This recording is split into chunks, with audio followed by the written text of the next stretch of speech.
Yung. Okay, magandang araw mga pare. Ako nga pala si Paring RJ at welcome dito sa Paring RJ TV. Bago tayo mag-umpisa, please subscribe to my channel at huwag niyo rin kalimutang pindutin ang notification bell para updated kayo sa ating mga videos. At huwag niyo ring kakalimutang mag-like at mag-share para mas masaya tayong lahat. Okay po ba 'yon? Kamusta mga kababayan natin sa ibang bansa at dito sa Pilipinas? At alam ko lahat tayo nahihirapan ngayon. Pero laban lang.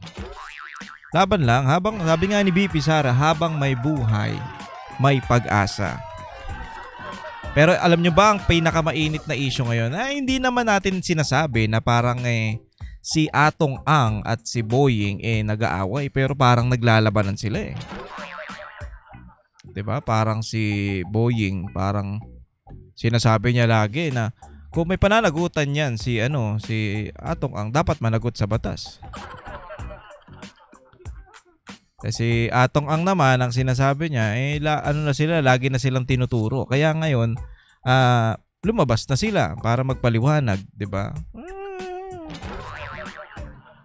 Ewan ko iba nakikita ko dito . Kasi parang nagkakaroon ng initan dito sa dalawang ito. Ano sa palagay nyo? I-comment nyo nga kung sa tingin nyo nagkakaroon sila ng medyo, alam mo yun, parang tapatan. Si Boying ba kaya tinatarget si Atong Ang dahil alam mo yun, kalaban sa business? Pero ito mga pare, hindi naman natin sinasabi na si Atong Ang walang kasalanan. Ang gusto lang natin kailangan patunayan muna ni Boying. Pero sa tingin ko, yung missing sa bungero na tinuturo si Atong Ang, na 'di ba merong alias Totoy na sasabi na si Atong Ang daw ang pasimuno kasama si Gretchen Barreto, etong si Boying kasi kinonek na naman sa mga Duterte. Dahil parang meron daw ugnayan o connection itong missing sa bungero dun sa war on drugs. Ano ba? Lahat na lang ba i-connect nyo sa mga Duterte? Pati ang missing sa bungero na yun? Ano ba yan? Hindi mo alam mo, napaghahalataan talaga tong napapaghalataan talaga tong gobyerno na to, na alam mo yun, na talagang kahit anong tanggi nila na hindi nila tinatarget ang mga Duterte, doon ang punta . Kasi lahat na lang ng issue na nangyayari o naririnig natin dito sa Pilipinas o binabalita sa Pilipinas, Duterte na naman ang may kasalanan. Ano ba naman yan? Baka pag pumutok yung bulkan sa Bulkang Taal, Duterte pa rin may kasalanan. Baka i-connect nyo, nagagalit ang Diyos sa ginawa ni Pangulong Duterte kaya yung bulkan pumutok. Baka ganun kakaiba na kayo mag-isip pag ganyan. At nakakapagtaka dito mga pare, kasi isipin nyo, yung unang statement nito ni alias Totoy, tinatanong nung mga kaanak niya, kung hindi ako nagkakamali sa KMJS ko to napanood tinatanong nung mga kaanak ng biktima, ng mga missing sa bungero na, sir, kahit buto na lang yung makuha namin o mahanap namin para magkaroon ng magandang libing o maayos na hihimlayan yung mga kaanak namin. Sabi nung ayun ang gusto mangyari nung kaya gusto ituro. Yun yung gustong mangyari nung mga kaanak na nung mga missing sa bungero. Kaya sabi nila kay alias Totoy, kahit ituro mo lang kung nasaan para malaman namin at magkaroon kami ng alam mo yun, respeto o maayos na ihimlay dun sa mga kaanak nila na namatay, kasi wala na pag-asa, di ba, na mga namatay na nga daw. Ngayon, ang statement nung una ni alias Totoy, kahit buto daw hindi na makikita, pero sinabi niya nasa Taal daw binaon, pero kahit buto hindi na makikita. Eto uunti-untiin nating himayin yung mga alam mo yon, yung mga pinagsasabi nila ta- ngayon para i-connect lang to sa mga Duterte. At makikita natin kung sinong nagsisinungaling o hindi. Eto ulitin ko, hindi ko sinasabi na walang kasalanan si Atong Ang o hindi na siya guilty. Siyempre, kailangan mo ng ano yan, alam mo yun, kailangan harapin nila yan sa korte o harap-harap sila sa korte. Paglabasan sila ng ebidensya para malaman kung sino talaga ang may kasalanan. Pero wag agad nating sabihin na kasalanan na agad ni Atong Ang at ni Gretchen Barreto. Hindi naman dapat ganun. Kasi unang-una, etong napag-alaman natin, itong alias Totoy, alam mo yun, tumakbo pala to na mayor under alyansa. So, alam mo yun, nakikita nyo na yung mga posibleng kung bakit lumabas to. Wala daw siyang tiwala dun sa mga nakaraang kapulisan o PNP chief, kaya ngayon lang siya lumabas dahil tiwala siya kay Torre. 'Di ba? Ang weird kasi Kung iisipin mo, wala kang tiwala dun sa mga nakaraan, mas may tiwala ka dito sa PNP chief na sinugod lang o ginipit lang si Pastor, sinugod yung KOJC compound, pinadala si Pangulong Duterte. Yun lang achievement niyan. Mas may tiwala ka pa dyan sa achievement niya na sablay para lang makaging PNP chief kaysa dun sa mga talagang masasabi nating lumaban sa krimen. 'Di ba? Ayun lang dun nakakapagtaka yung mga ganong alam mo yun, nakakapagtaka yung mga ganong sinasabi nito ni alias Totoy. Kaya hindi natin maiwasan na ano na naman to Duterte na naman ang target nito. At ayun na nga, Duterte pa rin ang lalabas. At ito may balita tayo na nakuha na nga daw yung mga iilang buto. May nakuha daw na iilang buto. Nakasako ha. Take note, nakasako. Okay? I-take note nyo yan, nakasako. Na-recover ang sakong may laman na tila mga kalansay sa... sakong may laman na tila may lamang kalansay sa Taal Lake daw. Taal Lake, kung saan tinapon ng mano ang mga nawawalang sabongero. Sisimula na rin sisirin bukas ang lawa para hanapin ang... Tsaka naisip nyo ba, parang ang bilis, parang nung nakaraan lang in-announce, tapos pagkapunta nila dyan, sinisid nila, tapos meron na kagad nakita dun sa Pampang. Mga bangkay. Sa gitna yan, gusto na... Hindi, alam nyo yun, hindi naman tayo kinakalaban natin yung mga biktima dito. Hindi, kasi ang nagiging problema dyan, nagkakaroon sila ng alam mo yun, yung false hope na baka yun yung namin, yun yung kaanak namin. Di ba? Huwag nating gawin yung ganun. Kawawa na nga tapos bibigyan pa natin ng parang, syempre aasa yan. Yung yung, alam nyo yun, yung dahil dun sa naranasan nila o sa kalagayan nila, talagang aasa yan. Alam mo yung kahit anong marinig nila, iniisip nila na baka totoo yun.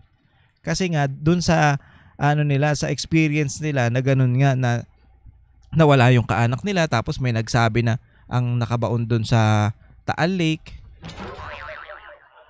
at nakasako. Ito yung sako at tandaan niya, mamaya pag-uusapan natin yan.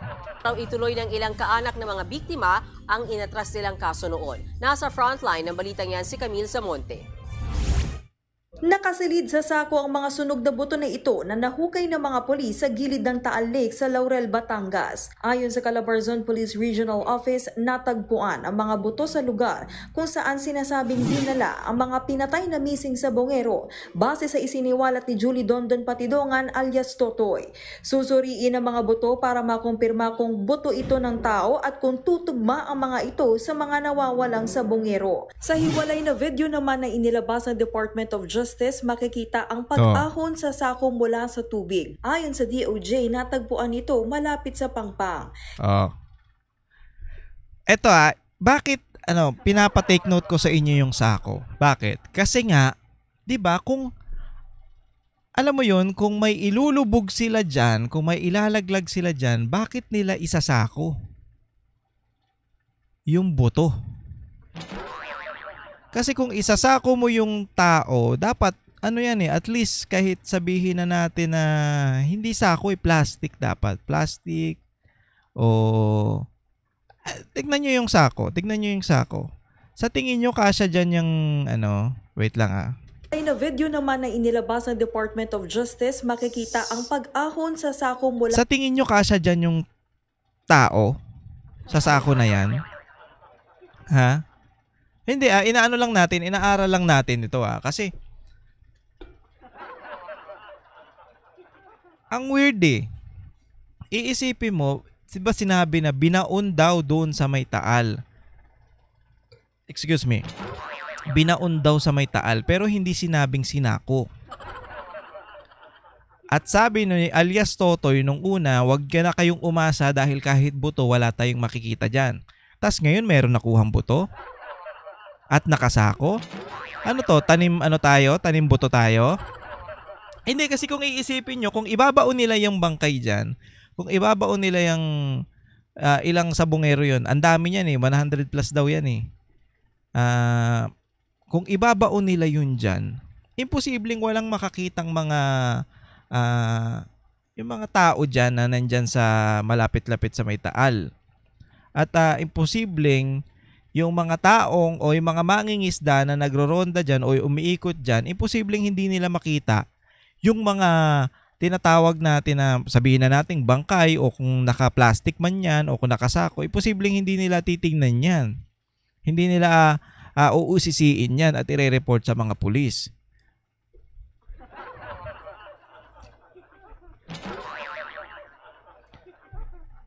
Nakakapagtaka kasi yung mga buto nakasako na tinanim nyo yung buto dyan?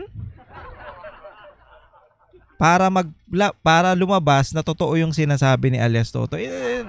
Kung isipin yung maigi hindi ko alam kung nagigets nyo ko, pero isipin yung mabuti. Kung bangkay ang ibabaon dyan, malamang nandun sa lupa.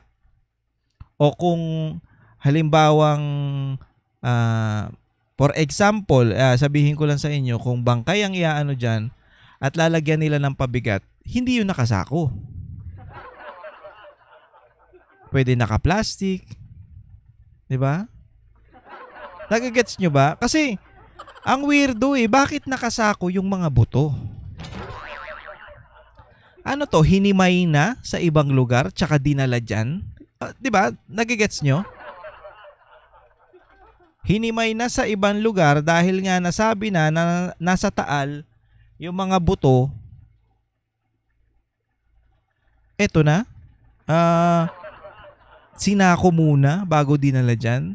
Nawiwirduhan ako Sabi nung una ni alias Totoy, doon daw binaon sa Taal. Pero wag na kayong umasa dahil kahit buto hindi nyo na makikita. Ngayon lumabas to. Yung buto nakasako. Biruin mo kung nagawa nila to ng 2021, 22, mga ganon, hanggang ngayon nandiyan pa rin yung sako at malapit sa Pampang, imposible naman yan. Halos halos 4 na taon, 5 taon na yan. Imposibleng hindi yan inanod sa iba't ibang lugar. Ang weird kasi yung sako yung sako ang pinaka-weirdo dyan. Kasi kung bangkay ang gagawin nila dyan o ang ilalagay nila, alam mo yun? Kung bangkay, dapat nakabaon yan at nakagapos. Nakita nyo ba yung bigyan ko kayo ng example yung alam nyo yung sa may yung nagbenta ng kambing na sa Mindanao, yung galing Batangas. 'Di ba binaon sa lupa at nakita kagad? 'Di ba? Ganun Ayun, buo pa yon. Buo pang nakita yon. Siyempre, ewan ko kung sinong kriminal ang mag-e-effort na himayin yung buto, paghiwa-hiwalayin at ilagay sa sako. Kung gaano karami ang mga missing sabongero, bakit ganon? Mag-e-effort sila ng ganon at alam nyo ang ganda nga nung sinabi ni kung gagawa sila ng krimen, bakit hindi na lang nila ilaglag yung mga bangkay dyan sa may Taal mismo? Ay, ba't may tawa? 'Di ba? Ba't di na lang nila ilagay yung bangkay sa may Taal mismo para wala na silang makuhang ebidensya? O para wala nang makakita ng ebidensya kasi ilang beses nang pumutok yung Taal eh. So masusunog na yun doon. 'Di ba? Parang makikremate na yan dyan sa may Taal pag nag-alboroto. 'Di ba? Bakit pa nila gagawin na ibaon? Basta ewan ko nawiwirduhan talaga ako dyan sa sako na yan. Bakit nila isasako yung buto?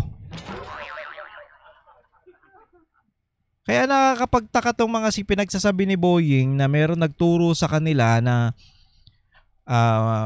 alam daw nila kung nasaan yung buto. 'Di ba? Buto lang eh. Buto ng tao. Ewan ko talaga. Naalala ko nga yung nakaraan na nagsinasabi nila na yung pinagpapatay. Kung hindi ako nagkakamali, si Bantag yata yung tinutukoy. Yung mga pinagpapatay daw ni Bantag. Tapos binaon daw dun sa may Bilibid. Sa bangkulungan yun. Tapos pagkahukay nila, meron sila nakitang buto. Buto lang pala ng manok. Alang hiya. Tapos nawala na yun. Sa tubig. Ayon sa DOJ, natagpuan ito malapit sa Pangpang. Hindi pa malinaw kung inanod ito o itinapon mismo sa lugar kung saan ito nakita. Bagamat nag-iingat sila, naniniwala ang DOJ na nagbibigay ito ng pag-asa sa anilay nalalapit na pagkadiskubre sa katotohanan at paggamit ng hustisya.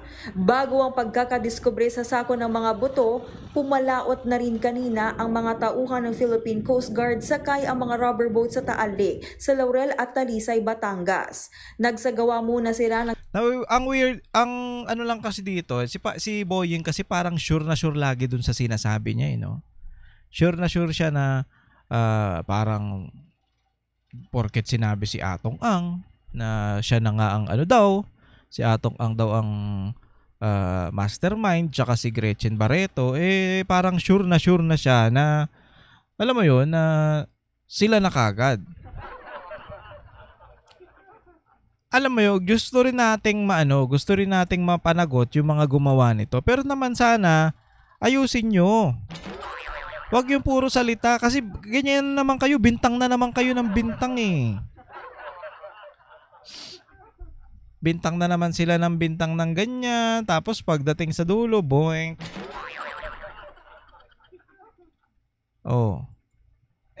Magkakaalaman tayo dyan. Malamang, hindi magpapatalo yan si Atong Ang.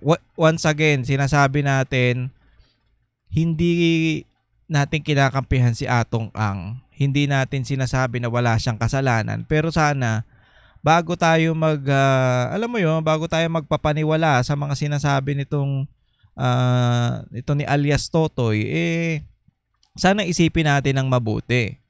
At alam mo yun, hindi nakakapagtaka yung mga statement niya kasi. Unang-una, sinabi niya na wala nang matatagpo ang buto doon. Kasi kahit buto daw, wala na. Kaya nga nag-iiyak yung mga kaanak nila kasi ang gusto lang na mangyari magkaroon na magandang libing, na maayos na libing. Yun na lang Tapos, bandang huli, eto pala, meron palang lalabas na mga buto dyan.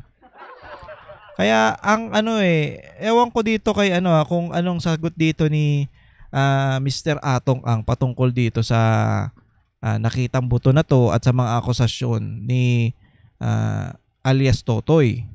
Maganda talaga magharap sila dyan sa korte mismo para magkaalaman at maglabasan ng ebidensya. Ngayon, itong si Boying, ewan ko kung anong stand dito. Hanggang dulo kaya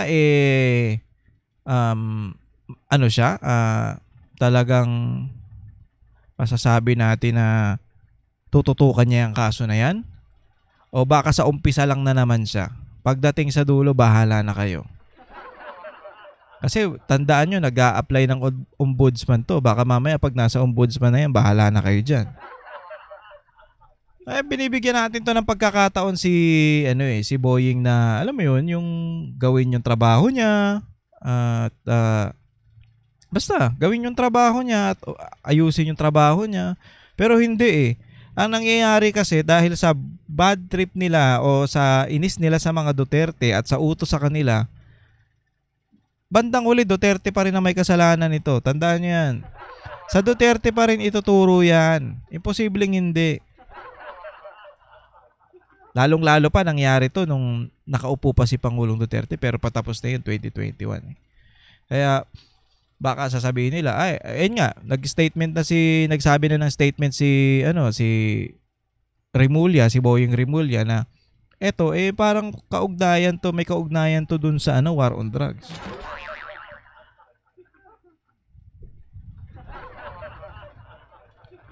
Kung may problema ka dyan sa mga missing sa bungero at kung meron kang mga ebidensya na sinasabi mo na makakapagturo at dinidiin mo ang sinasabi mo na si Atong Ang, papanagutin mo kung may kasalanan siya, ilabas mo na.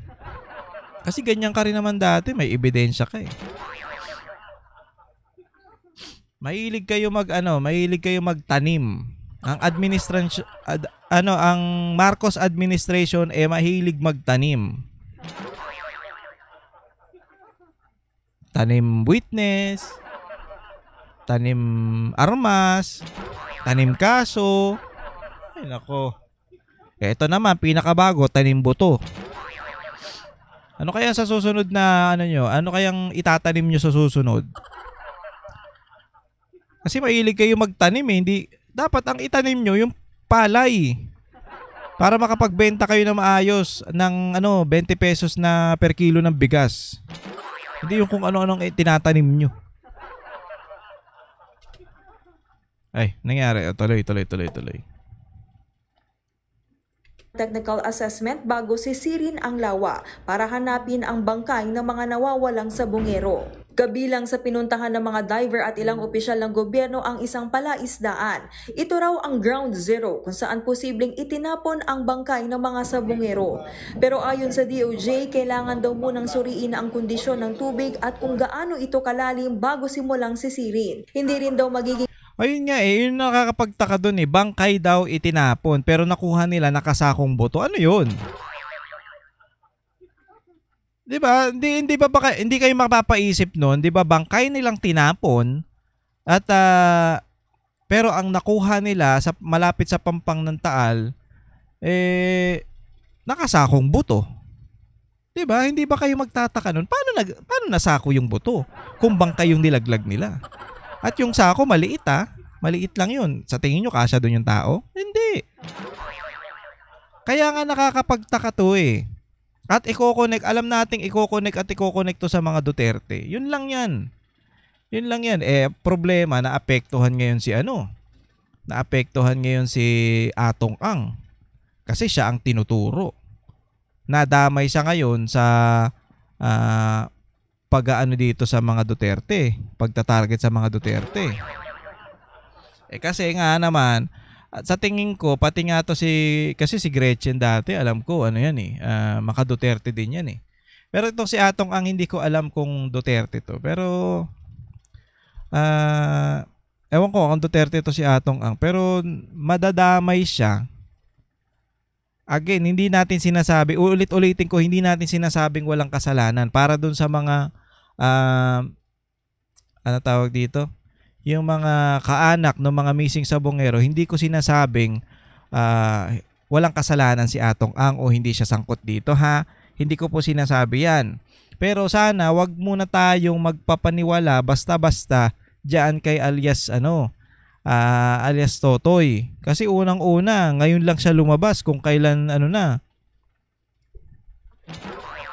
ang tagal na, 'di ba? Ngayon ka lang lumabas kung kailan. Alam mo 'yun? Magsosona. Nagets nyo? kung kailan magsosona o malapit na yung sona, tsaka lang siya lumabas. Sa tingin nyo ba, etong ginagawa nilang paghahanap sa mga labi ng missing sabongeros, sasabihin na naman to sa SONA? Siguro. Siguro, pwedeng hindi. Pero pansinin nyo ang administrasyon ngayon, talaga namang nagkukumahog magtrabaho at nagkukumahog kung ano yung mga bagay na pwede nilang sabihin pagdating sa SONA. So, yan ang mga nakikita natin. Kasi nga, in the past 3 years, wala silang nagawa kundi, alam mo yung batikusin ng mga Duterte, pag-initan ng mga Duterte, at gipitin ang mga Duterte. Hindi lang mga Duterte, pati yung mga mga kaibigan ng mga Duterte, especially na si Pastor Kibuloy. 'Di ba? Yan ang mga talagang pinag-iinitan nila.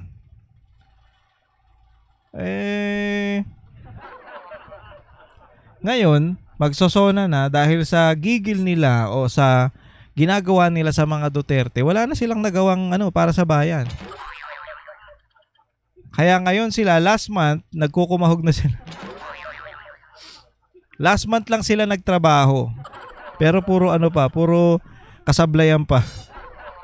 Madali ang paghahanap dahil sa masamang panahon. We can expect na yung tubig ay medyo hindi masyadong clear, no? Medyo murky. Pero dahil po sa mga equipment na pinapahiram po sa atin ng PCG at mga equipment na ipapahiram ng hopefully ng Japanese government at iba pang mga ahensya, at we can get a good picture of what it looks like down there. Ayon pa sa nakuhang sa tingin nyo, kaya ba pumunta si Marcos doon sa Japan para manghiram ng gamit para dito? Bigla ko lang naisip to kasi bigla-bigla si Marcos pupunta sa Japan na wala naman siyang, wala naman pasabi, walang announcement. Pero malalaman na lang natin papunta na siya ng Japan. Hindi kaya dahil pumunta siya ng Japan at sinadya niya mismo ang Japan dahil manghihiram siya ng mga gamit para sisirin itong mga missing sabongero? Ganon kaya yun? Ito naiisip ko lang naman pero pwede.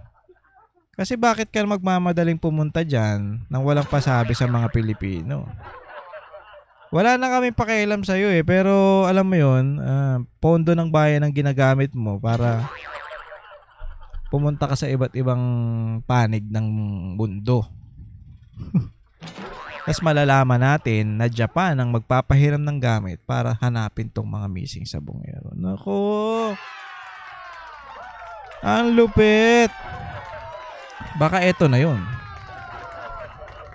Baka palabasin nilang ng hiram, pero nagbayad sila.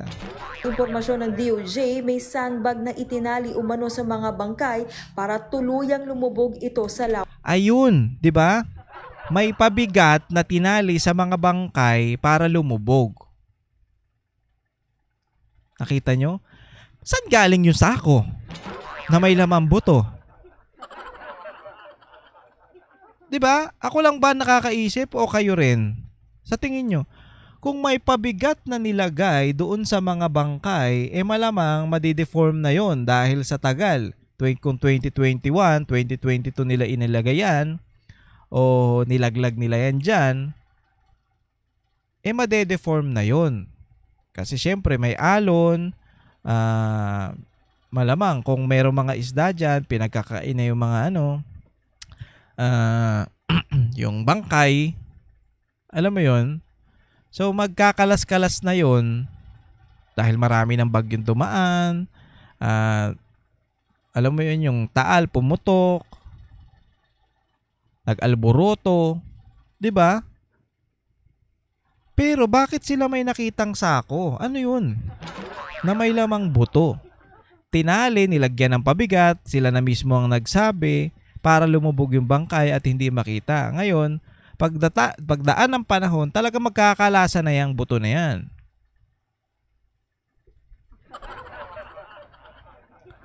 Nakigets nyo ba yung ibig kong sabihin, mga pare? Kaya nga, kung ganun ang ginawa nila, bakit merong may sako na may lamang buto? Ano to? Tanim buto? At kahit 4 na taon na ang nakalipas, umaasa pa rin ng DOJ na may mare-recover pa ring bangkay.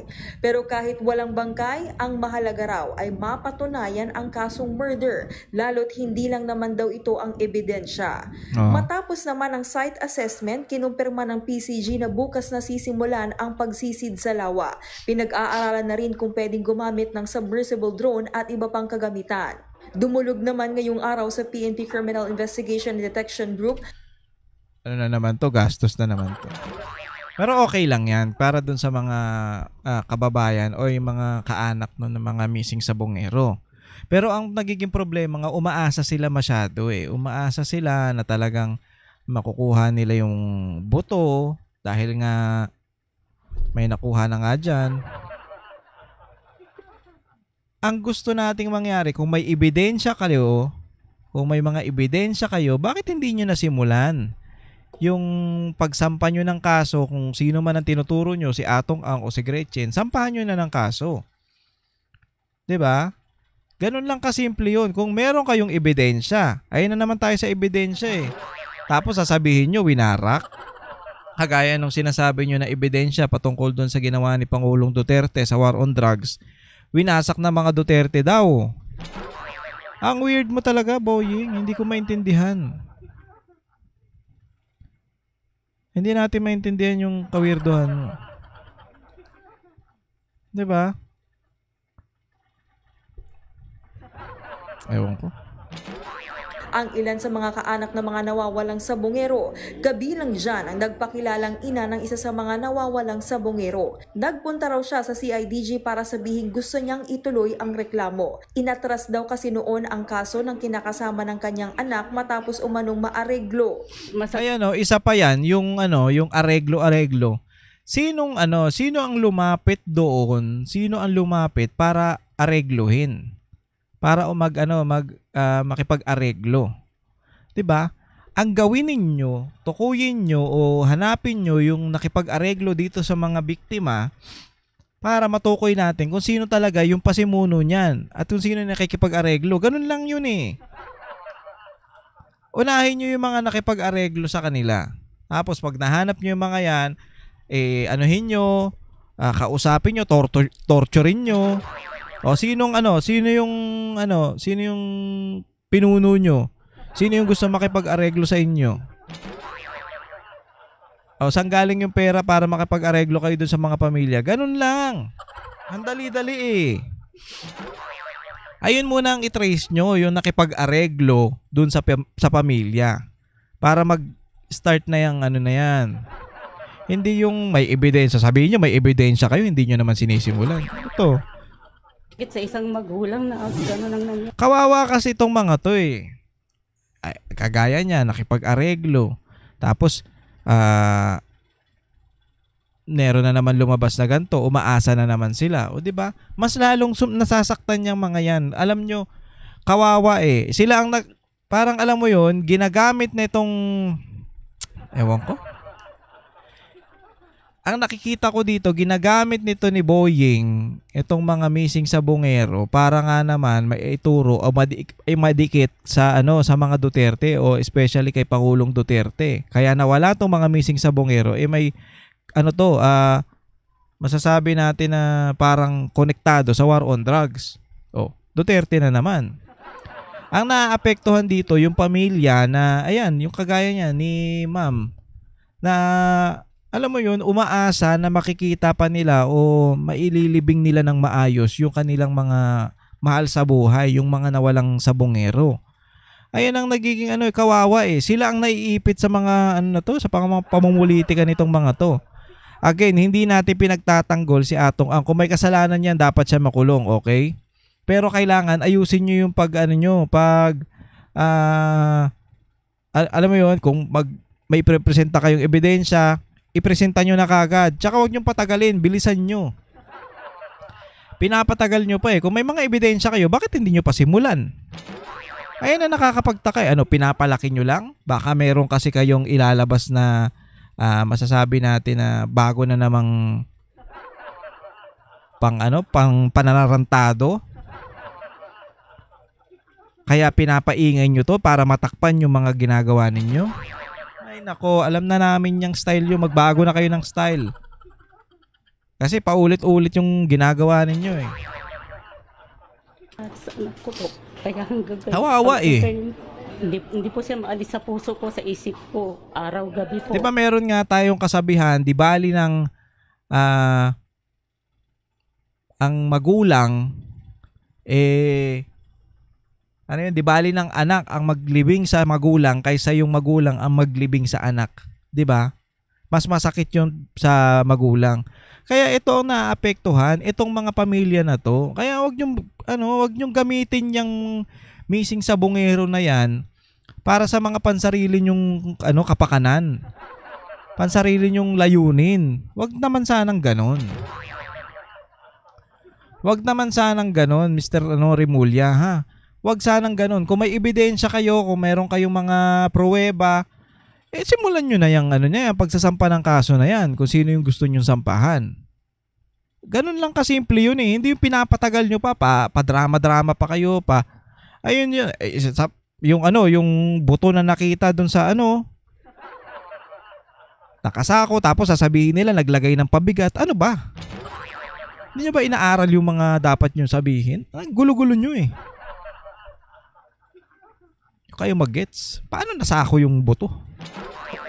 Ang iba pang kaanak ng mga nawawalang sa bungero nakaharap at nakausap na raw ng personal si alias Totoy. Nananawagan naman ng mga naulila sa mga polis na idinidiin sa krimen na ilahad na ang kanilang nalalaman. Nagbabalita mula sa Frontline, Camille Samonte, News 5. Mga kapatid, yan. ikaw po, maging maalam at may pakialam. Oo, yan, di ba? Kawawa kawawa sila eh. Kawawa yung mga yung pamilya na naulila nitong mga missing sa bungero na to. Alam mo, ayan ang pinaka naapektuhan sila. Pero ang tagal nilang pinaglaban yan, ang tagal nilang nahihirapan, ang tagal nilang naghanap. Tapos may lalabas ngayon na alias Totoy para magsabi na ganito ang nangyari, na doon nga binaon sa Taal daw. Tapos yung gobyerno, especially itong si Rimulya, gagamitin para idikit sa mga Duterte. 'Di ba? Ginagamit niya. Wag niyong babuyin yung mga wag niyong babuyin yung mga alam mo 'yun, wag niyong babuyin yung mga namatay o yung mga pinatay para lang sa pansarili ninyo. Wag niyong babuyin para lang sa pamumulitika ninyo. Iba na kayo iba na kayo mag-isip eh. Pang parang mas malalim na kayo sa impyerno mag-isip eh. Biruin mo para lang masira yung mga Duterte at para lang maidikit yung maggipit o mapapangit yung imahe ng mga Duterte, pati itong mga namatay ididikit nyo doon. Ano ba? Umayos naman kayo. Wala na ba kayong puso? Mga animal kayo? So ewan natin kung sabi naman ni Atong meron din naman siya lang mga ebidensya na magsasabi na hindi sila yun. At si Boying naman meron daw ebidensya pero hanggang ngayon hindi pa niya nilalabas. Ayun na naman tayo naglalabasan, nagsasabi tayo na may ebidensya tayo pero pagdating ng panahon wala naman pala. Ang palusot sinira. O baka mamaya sabihin nyo na naman si Atong sinira yung ebidensya. Ay nako, lumang tugtugi na yan. Ayusin nyo naman yung trabaho ninyo. Kaya nga kayo nandyan para magtrabaho Ano to? Hindi kayo nandyan at hindi kayo pinapatahod ng taong bayan galing sa mga tax ng taong bayan para lang maging Ay nako. Hindi ko na alam. Gagawin nyo talaga ang lahat. Masira lang mga Duterte. Kahit sinong tapakan, kahit sinong apakan nyo, wala na kayong pakialam kahit patay o buhay. Basta masira nyo mga Duterte. Yan lang ang plano nyo. Yan lang ang target nyo ngayon.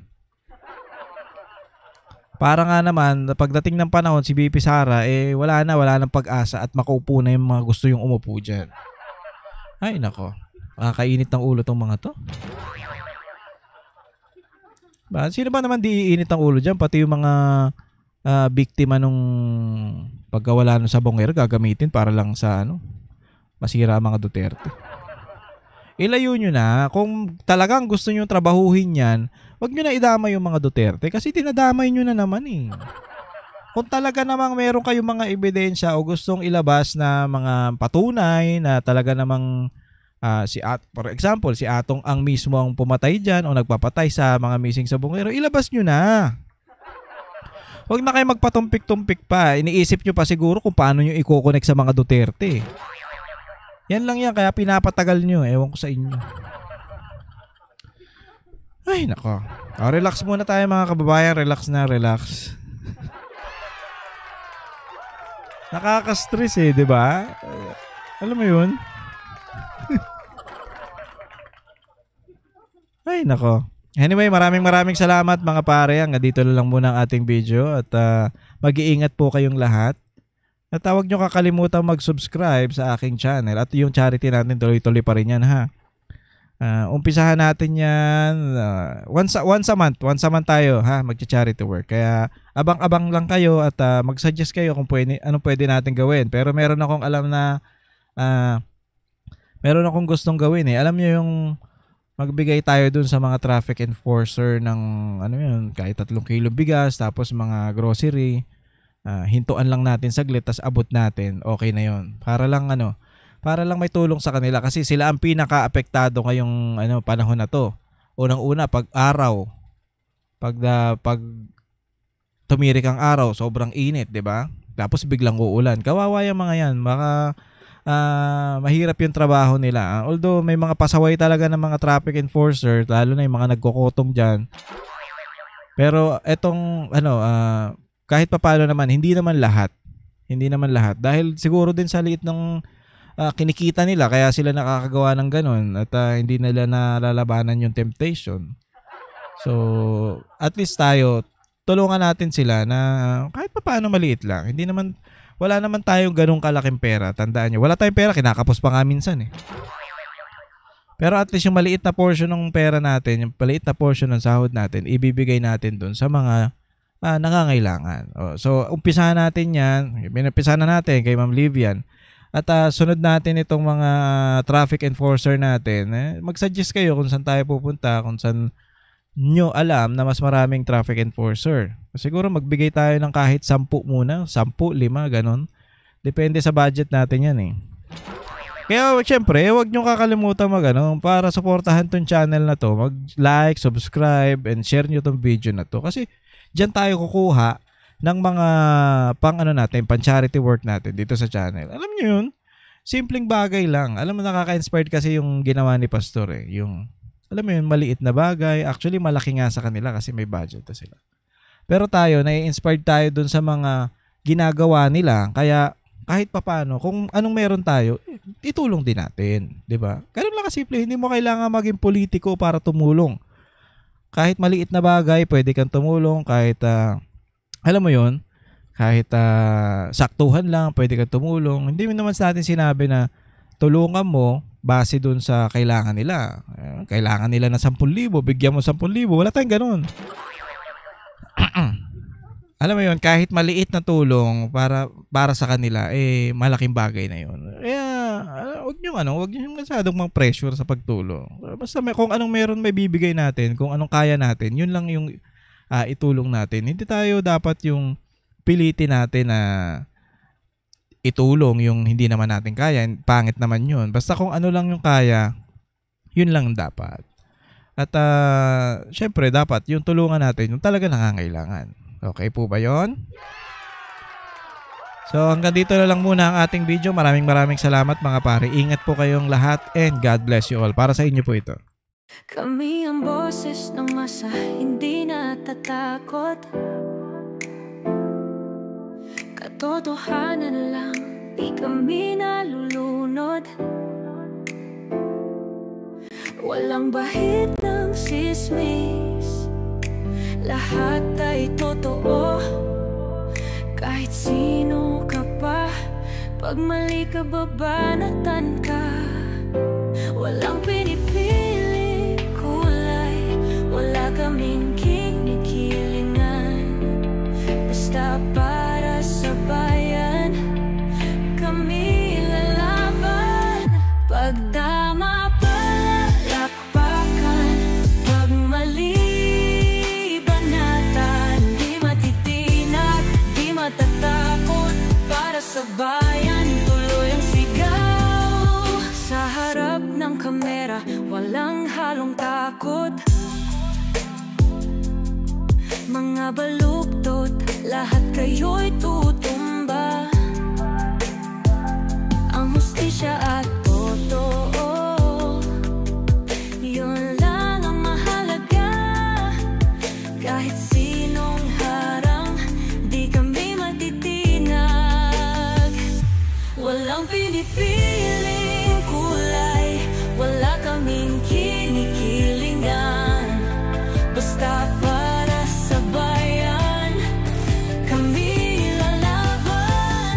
Pagtama palakpakan, pag mali banatan, di matitinag, di matatakot. Para sa bayan, tuloy ang sigaw. Kung nasa tama ka, ikaw ay aming kasama. Pero pag mali ka, handa ka na bang mabasag? Banateros kami, walang inuuran. Dahil bayan muna, bago ang sarili.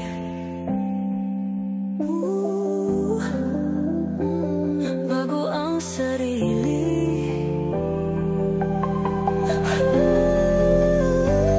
Pagtama palakpakan, pag mali banatan, banateros ang sigaw.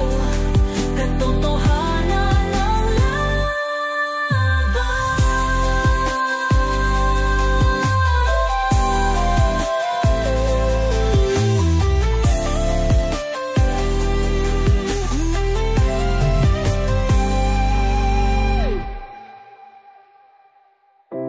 sa harap ng kamera, walang halong